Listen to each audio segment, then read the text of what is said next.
Welcome to The Explainer. Today, we're going to get into a really powerful story, a cautionary tale from one of the Quran's most important chapters. Now, it might sound like an ancient story, but as you'll see, it's actually meant to be a mirror for us, right here, right now. So let's start with this core idea, right? Our source puts it perfectly. This surah is actually to show us the mirror. It's not just some historical account. Nope. The whole point is to hold it up and see what it reflects back about us, about our own communities today. All right, so first things first, a covenant betrayed. Let's set the scene. Our story kicks off with a community. A sacred promise gets shattered. And then a pretty bizarre divine command is issued. Okay, so here's how it plays out. First, the covenant is broken. A murder happens, a major violation of their pact with God. But then the community itself fails. They're just indifferent. They don't step up to find the killer or establish justice. So God gives them a direct command. To find the killer, you need to sacrifice a cow.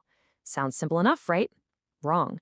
The response is a whole lot of hesitation, arguing, and delaying. You see, this whole thing wasn't just about finding a murderer. It was a test of their real commitment to justice itself. So that brings us to the next big question. What was really going on here? Why all the hesitation? Well, according to our source, it had nothing to do with the cow. Not really. It was about something much deeper, a kind of sickness, a dangerous mindset that had started to take hold. So why did they hesitate? It wasn't because they couldn't find a cow or because the instructions were confusing. The source says the real issue, the root cause, was a deep-seated spiritual disease that had basically infected the entire community right to its core. And that sickness, it has a name: entitlement. It's this belief that just because you're one of the chosen people, you're guaranteed salvation and God's favor, no matter what you do or don't do. It's a really dangerous idea because it gives you this false sense of security, right? It makes you start to think that your most basic, fundamental duties are somehow optional. Now, this is where it gets really fascinating. Our source lays out this clear, four-step pattern of decay. Think of it like a domino effect. First, you get that feeling of entitlement.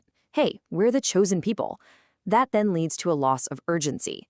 Suddenly, that primary job, establishing justice, isn't so important anymore. Next thing you know, that decay turns into hesitation and making all kinds of excuses. And the final, ugliest stage, that's when the community starts to actively bend and twist the rules to suit themselves. And that leads us to the most dangerous part of this whole downward spiral: how truth itself gets manipulated. So how does a community start corrupting the truth? Well, the source highlights three classic tactics. You've got hiding the full picture by only telling half the story.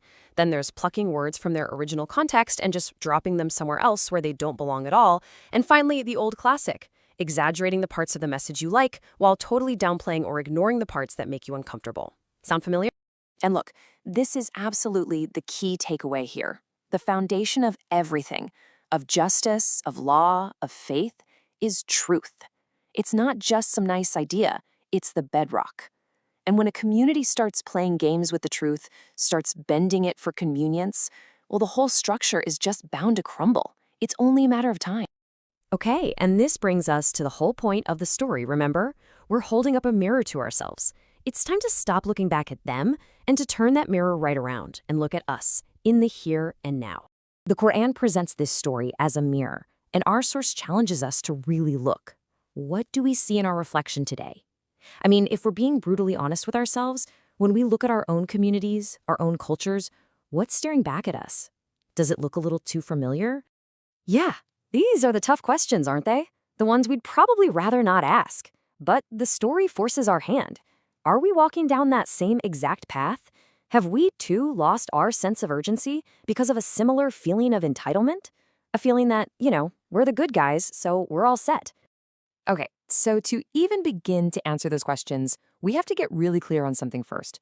What is our collective purpose? What is that main job we're supposed to be focused on? And our source makes a really sharp distinction here. Check this out. On one side, you have individual acts, things like personal prayer and focusing on your own salvation. Super important, right? But on the other side, you have the collective goal, establishing justice for all and ensuring peace and prosperity for all of humanity.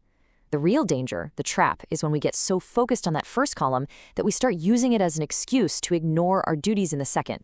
So it all comes back to this one idea. Our covenant, our promise, is to uphold the truth. Why? Because without truth, you can't have a just society. It's that simple. And according to our source, the biggest spiritual pitfall, the greatest danger, is when we replace that main, hard job with something else. We swap it out for lesser tasks, even if those tasks seem good and righteous on the surface. And so here we are, right back where we started, looking straight into that mirror. You see, this story isn't just history. It's a timeless diagnostic tool. And the final really challenging question it leaves us with is one we have to ask ourselves. Have we replaced our main job with something lesser? Have we traded our world-changing purpose for something easier, something a little more convenient?